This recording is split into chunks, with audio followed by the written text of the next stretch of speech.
Assalamualaikum Barai, selamat datang kembali di Guru Gumbel Channel. Sekarang kita ada di episode 145. Kita sama-sama akan membuat semacam simulasi kecil-kecilan untuk mengukur sampai sejauh mana kita bisa dibohongi sama orang. Sudah pernah dibahas di episode sebelumnya, di episode 144, bahwa dunia ini tentu saja dikelilingi oleh begitu banyak teori konspirasi. Ada beberapa di antara mereka yang bohong, ada beberapa di antara mereka yang jujur. Dan paling banyak adalah gabungan di antara keduanya. Baraya, kajian ini sangat penting tentu saja karena memang kenyataannya kita hidup di dunia penuh kebohongan. Jadi saya mohon kalau bisa sih tonton videonya sampai akhir, kemudian ikuti simulasinya agar semua dapat manfaat sama-sama. Yuk kita mulai.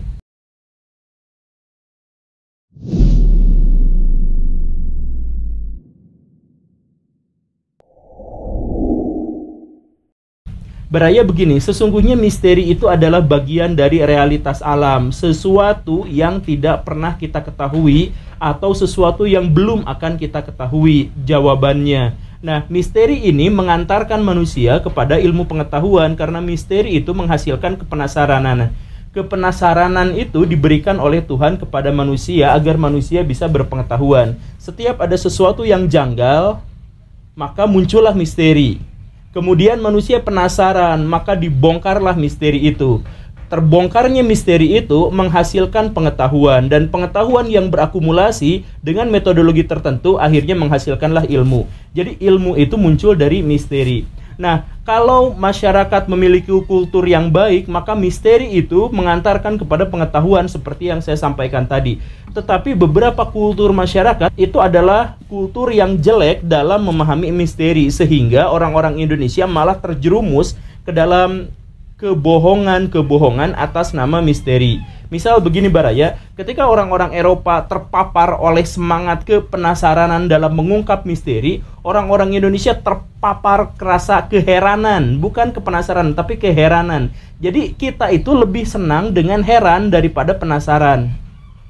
Misal begini, orang Barat itu punya misteri namanya rumah Amityville. Misal, si rumah itu berhantu, diklaim berhantu setelah apa? Setelah ada orang yang mengalami kejadian-kejadian janggal seperti itu, dan kemudian datanglah detektif, datanglah polisi, datang ilmuwan, ahli kimia, ahli fotografi, ahli supranatural, semuanya dikumpulkan di sana, datang silih berganti untuk menyelidiki apa yang sesungguhnya terjadi.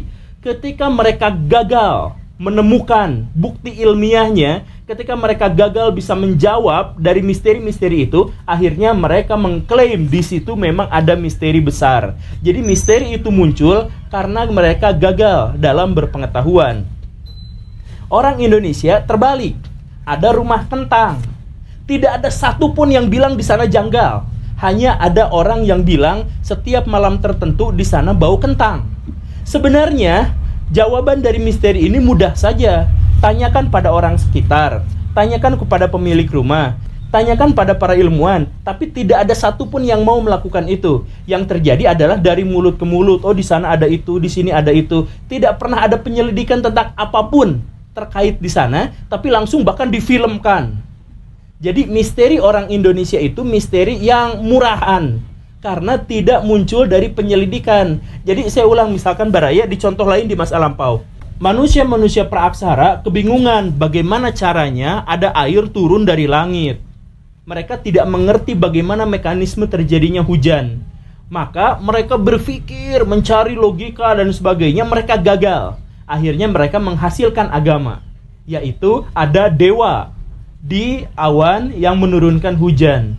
Jadi ada dewa hujan, kemudian ada dewa petir, ada dewa angin, ada dewa lautan, dan lain sebagainya. Dewa-dewi itu muncul karena otaknya mentok, logikanya mentok. Jadi agama itu ada di atas ilmu pengetahuan. Ingat, agama itu ada di atas ilmu pengetahuan. Ketika ilmu pengetahuan yang didasarkan pada rasional itu gagal mengungkap sesuatu, maka muncullah agama. Jadi agama itu di atasnya. Nah, budaya kita adalah budaya masyarakat yang penuh keheranan, sehingga agama itu ditempatkan paling bawah untuk menyokong kebodohan kita. Kita gagal belajar matematika, kita gagal mengirimkan astronot ke luar negeri, maka agama dijadikan tameng. Ya kan, ilmu itu mah tidak akan mengantarkan kita ke langit. Tidak semuanya bisa dirasionalisasikan. Kan semuanya sudah dijelaskan dalam kitab suci, kita ikuti itu saja. Ngapain juga rasional gitu. Nah, jadi agama itu ditempatkan di bawah untuk menyokong kebodohan kita. Maka agama kita hancur, ilmu pengetahuan kita hancur. Yang muncul itu apa? Mistisme. Ada penampakan sekali lewat langsung diklaim itu setan. Kenapa kita nggak buka pikiran? Mungkin aja itu alien, mungkin itu aja tetangga, mungkin itu halusinasi, mungkin itu orang aneh. Ada begitu banyak kemungkinan, tapi kita langsung judge di hari pertama, bahkan di menit pertama ketika kita melihat penampakan aneh itu, tanpa ada pengetahuan dan lain-lain.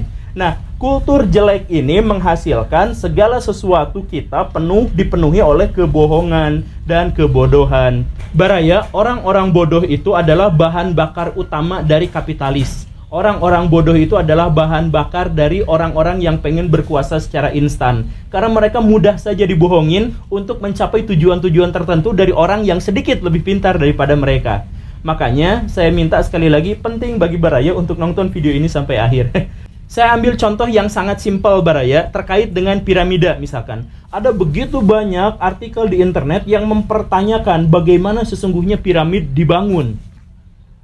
Itu adalah sesuatu yang sangat misteri. Pertama, bangunan itu terlalu besar untuk zamannya. Kedua, bagaimana ceritanya manusia bisa mengangkat batu yang bobotnya antara 2 sampai 10 ton, bahkan ada yang sampai 50 ton, ke puncak piramid yang tingginya 143 meter. Itu artinya 2 kali lipat dari kaiju yang di film Pacific Rim. Orang-orang bertambah bingung ketika menemukan bahwa piramid itu presisi sekali, baik ukurannya maupun bentuknya, dan ditambah dengan kecocokan dengan rasi bintang Orion di langit. Bagaimana mungkin orang di zaman dulu bisa seperti ini, ngangkat batu ke atasnya aja kayaknya mustahil. Nah, orang-orang yang berpemikiran maju tidak selesai dengan keheranan itu. Mereka wujudkan dalam kepenasaranan. Pusatkan otak pikiran untuk memecahkan misteri ini. Sedangkan orang-orang yang berperadaban kurang maju itu, wah keren, ini pasti. Nah, langsung ya, tanpa penelitian, tanpa apa. Ini pasti alien. Ini pasti makhluk luar angkasa. Ini pasti raksasa, bantuan jin, atau manusia-manusia di zaman dulu memiliki kecerdasan yang sangat luar biasa sehingga bisa bikin pesawat, bisa bikin apa dan sebagainya. Orang-orang di zaman dulu sudah bisa bikin benda terbang dan lain sebagainya. Nah, pikiran-pikiran seperti itu muncul karena si otak rasionalnya gak mau meneliti dulu. Gak apa-apa kalau Baraya mau memunculkan bahwa itu memang ada aliennya di sana. Boleh-boleh saja, sah-sah saja. Setelah Baraya melakukan penelitian habis-habisan di situ. Ketika gagal, simpanlah spekulasi mistik itu di puncaknya. Oh gagal, berarti ini karena Tuhan. Oh gagal, ini mungkin mujizat. Oh gagal, gara-gara ini dan sebagainya. Sebenarnya mudah Baraya untuk memecahkan misteri tentang piramid. Gimana cara masang itu batu yang segitu besarnya di puncak piramid? Kan berat. Nah, sebenarnya orang-orang Mesir kuno juga sudah curhat. Jadi orang Mesir kuno itu, kan mereka tuh seneng kalau bikin piramid tuh, karena itu berarti memuja dewa mereka. Nah, di situ banyak, di batu-batu itu, setelah mereka beres memahat atau beres mencetak batu, itu biasanya mereka curhat, ditulis, ada tulisan di situ gitu. Jadi orang-orang zaman sekarang kalau masuk ke dalam piramid itu kadang-kadang menemukan tulisan-tulisan orang Mesir kuno langsung di situ. Nah, di situ sebenarnya ada jawaban singkatnya, yaitu ngangkutin aja pakai ini dengan kapasitas ini dan sebagainya. Itu sebenarnya tidak terlalu susah. Nah, tapi ada cara yang lebih ringkas lagi kalau misalkan mau pakai common sense. Misal, tidak bawa batu ke atas berat-berat, gak usah. Bawa aja lumpur kecil-kecil, satu orang satu keranjang gitu. Satu orang satu keranjang bawa sampai ke puncak kan gampang. Lumpur yang udah ada di atas kemudian dicetak, ditungguin dikeringkan sampai kotak, sudah itu jadi batu. Tara, gampang kan? Atau cara yang lebih praktis, dibakar seperti yang tersirat di dalam Al-Quran. Jadi udah lumpur, dicetak, dibakar, zer, jadi kotak seperti itu. Sudah ada di posisinya masing-masing sehingga tidak usah bawa berat dari bawah ke atas, jadi sehingga tidak membutuhkan teori tentang levitasi atau alien dan lain-lain. Kan mudah. Lalu bagaimana dengan presisi yang sesuai dengan bintang di langit, bla bla bla bla. Baraya, begini, mengukur benda-benda besar itu sampai detik ini pun kita masih bisa menggunakan cara-cara lama yang sangat tradisional. Misalkan ada rumus Saros yang diperdebatkan sama bumi datar itu ya. Itu kan dibuatnya di zaman dulu dan di zaman sekarang juga masih kepakai. Atau cara ngukur ketinggian gunung. Cara ngukur ketinggian gunung zaman sekarang itu kan nggak usah pakai komputer dan lain-lain. Cukup pakai teropong kecil, kemudian kita membutuhkan rumus Pitagoras, selesai. Dan orang Mesir kuno adalah orang yang paling jago soal rumus Pitagoras. Ribuan tahun sebelum Pitagoras beneran lahir, orang Mesir kuno sudah bikin teori-teori Pitagoras. Mereka sudah langsung menciptakannya dalam bentuk nyata, yaitu piramid. Nah, berarti orang-orang zaman dulu lebih cerdas daripada kita dong. Lebih cerdas, iya, karena mereka tidak memiliki internet. Jadi baraya begini, pengetahuan yang kita miliki itu adalah pengetahuan akumulatif.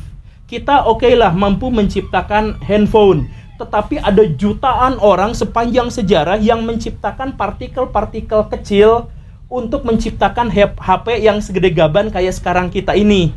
Gitu kan? Jadi kenapa kita tahu tentang ini, kenapa kita tahu tentang itu? Bukan gara-gara kita lebih cerdas daripada kehidupan masa lampau, tapi gara-gara pengetahuan kita itu akumulatif. Semakin memasa depan, akumulasi pengetahuan itu semakin banyak, semakin luas, sehingga kita terkesan lebih pintar. Padahal kecerdasan kita sama dengan orang ribuan tahun yang lalu, bedanya mereka belum banyak menemukan, belum banyak orang yang menjadi pijakan-pijakan pengetahuan. Kita mah sudah dimanjakan oleh Einstein, dimanjakan Hawking, dimanjakan oleh Newton dan lain-lain. Yang paling harus ditekankan oleh baraya adalah gunakan logika sekuat-kuatnya, jangan menyerah di awal. Jangan ketika ada sulap langsung dikatakan itu mah pasti bantuan jin. Pas ada bencana alam itu pasti ini musibah dari Tuhan buat orang-orang yang begini, yang begitu gitu. Jangan baraya, spekulasi mistik itu tempatkan di paling atas. Agama itu tempatkan di paling atas. Ketika negara kita miskin, karena kita tidak menggunakan sistem sistem itu gak berlaku baraya. Kultur yang lebih pentingnya, bukan sistem. Misalkan gini, Champollion itu tadi ya, Champollion itu adalah orang pertama yang bilang bahwa piramid itu dibangun oleh para raksasa. Dia adalah orang pertama yang menemukan terjemahan huruf hieroglif. Untuk menerjemahkan huruf hieroglif, dia butuh waktu 23 tahun. 23 tahun itu maksudnya baraya, bayangkan berpikir 23 tahun, akhirnya menemukan. Kita ulangan matematika 5 menit gagal menemukan rumusnya. Udahlah, ngasal aja, nembak aja 5 menit. Gagal kan? Nah, si Champollion tadi itu bilang bahwa ini gara-gara raksasa. Boleh nggak dia bilang seperti itu? Boleh, walaupun salah. Karena dia sudah meneliti 23 tahun dan gagal. Akhirnya dia lari ke mistisme. Akhirnya dia lari pada hal-hal yang janggal, yang spiritual, yang misteri. Jadi sekali lagi, misteri itu tempatkan di atas ilmu pengetahuan. Agar iman kita itu tidak diobok-obok sama hal-hal yang nggak jelas. Sekarang baraya ada berita sedikit aja iman tergoncang. Ada hal perdebatan gini, iman tergoncang. Berarti iman baraya itu lemah kalau gampang tergoncang. Karena memang tadi itu imannya ditempatkan di paling bawah. Terus misal gini, bikin candi Borobudur, gimana caranya? Itu Nabi Sulaiman dulu pakai bantuan jin, karena itu dekat dengan Wonosobo, hutan Sabah gitu ya, dari Ratu Sheba dan lain-lain gitu. Itu pasti bantuan jin. Gak gitu baraya, bikin candi Borobudur itu bahkan lebih mudah lagi. Caranya begini nih, saya kasih tahu ya. Ini biar logika kita naik aja, biar logika kita gampang aja, sharing aja ya. Di India ada stupa namanya Stupa Barut, gede banget. Itu ada di antara dua aliran sungai. Orang-orang Indonesia mungkin terinspirasi atas itu, maka di Indonesia pun ada 2 aliran sungai, di tengah-tengahnya bikinlah stupa. Tapi stupa yang Indonesia itu terlalu berat dan tanah di Indonesia itu amblas. Waduh, amblas. Itu stupanya dibikin di atas bukit ya, baraya. Ya udah, si bukitnya digali.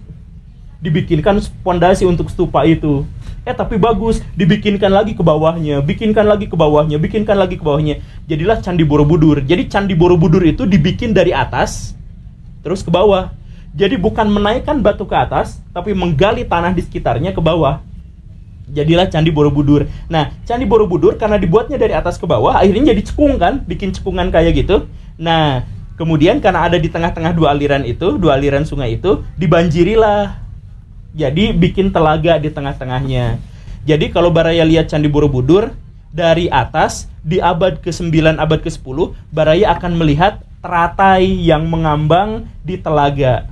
Jadi Candi Borobudur itu bagian bawahnya tenggelam. Jadi kelihatan dari atas, bayangkan Candi Borobudur kayak teratai kan kalau dilihat dari atas. Nah, kayak gitu. Karena teratai itu adalah bagian dari simbol Buddhisme. Nah, begitu. Makanya namanya Ibumi Sambara Budara. Sekarang kita nyebutnya Borobudur. Diambil dari kata bara budara. Bara, budara, bara itu biara, budara itu Buddha. Jadi biara Buddha. Nah, kalau penjelasannya seperti itu kan menenangkan hati, gak usah kita berpikir tentang ada bantuan jin segala di situ gitu, rasional aja dulu. Kalau sudah rasional, kita akhirnya akan memunculkan kebanggaan luar biasa. Nenek moyang kita ternyata otaknya udah kayak gitu, seninya kena, bangunannya kena, filosofisnya kena, keindahannya kena, semuanya kena dalam satu bangunan yang namanya Candi Borobudur. Kalau kita tempatkan jin di sana, artinya kita menganggap bahwa jin itu lebih keren daripada kita. Setelah saya kasih contoh logika dalam memecahkan masalah tadi itu baru common sense 100% ya. Nah, sekarang saya minta Baraya untuk ikutan simulasi ini. Saya akan ajukan sebuah berita. Berita ini 100% benar, tapi kesimpulannya salah. Oke? Maka saya minta Baraya isi di kolom komentar bagaimana menurut pendapat Baraya soal teori ini. Oke, tapi harus pakai logika, jangan dianeh-anehkan ya. Pertama, ada 2 orang manusia, sepasang laki-laki dan perempuan, selingkuhan mereka tuh, jalan-jalan di pinggir sungai di Texas, sungai Red Creek. Di sana mereka menemukan ada sebuah batu, tapi di atasnya itu ada moncong kayu tertancap di batu. Kan lucu gitu. Oh ya udah dibawa pulang. Sudah diketahui sebelumnya bahwa daerah itu adalah daerah yang sangat purba. Tanah di situ terbentuk dari formasi batuan yang umurnya sekitar 100 juta tahun. Tapi setelah mereka akhirnya menikah bla bla bla, kemudian punya anak, nah si anaknya itu curiga, ini apa? Ada batu, ada kayunya. Dipukullah si batu sampai pecah dan menemukan di dalamnya ternyata ada godam, ada palu. Nah, palu ini jelas buatan manusia. Bagaimana ceritanya palu itu ada di tanah usia 100 juta tahun? Muncullah spekulasi bahwa di zaman dulu, di zaman dinosaurus memang ada kehidupan yang menyerupai kehidupan zaman modern. Begitu. Tapi sekali lagi itu adalah misteri. Silahkan bongkar misteri itu menurut Baraya. Karena di tahun itu juga kurang lebih ya, berarti di tahun 1936 di tempat lain ditemukan jari tangan manusia tapi sudah jadi fosil. Dan setelah dilihat fosilnya diketahui umurnya sekitar 400 juta tahun. Berarti fosil ini, si manusia ini yang hidup ini bahkan ratusan juta tahun lebih tua daripada T-Rex pertama di dunia. Kan mengherankan, berarti sudah ada manusia di zaman dulu ya. Ada yang lebih mengherankannya lagi. Di lembah sungai Mississippi itu ada jejak telapak kaki manusia. Tapi jejak itu sudah menggunakan sandal. Dan lebih mengerikan lagi adalah bahwa jejak kaki itu ada di sebuah formasi batuan yang usianya sekitar 270 juta tahun. Ini lagi-lagi mengasumsikan jangan-jangan ada manusia yang hidup di zaman dinosaurus atau sebelum zaman dinosaurus. Dan ada fakta lain, yaitu salah satu jejak itu menginjak trilobita. Trilobita itu hewan kecil yang sudah punah. Jadi memang usianya sekitar 270 juta tahun. Berarti apakah itu jejak-jejak manusia yang hidup di zaman dinosaurus atau sebelum itu? Saya minta Baraya boleh menyimpulkan itu setelah Baraya menghabiskan, menguras logika Baraya dalam berpikir. Saya bilang tidak ada satupun kata yang saya sebutkan tadi itu adalah sebuah kebohongan. Tapi kesimpulannya, kalau kesimpulan Baraya bahwa ada manusia di zaman dinosaurus, itu salah. Coba di kolom komentar isi ya. Oke, Baraya itu saja. Saya mohon maaf simulasinya pendek ya karena dikejar waktu dan saya juga harus mengajar. Terima kasih karena sudah menyaksikan. Silahkan tonton episode saya yang lain. Saya Guru Gembul. Assalamualaikum warahmatullahi wabarakatuh.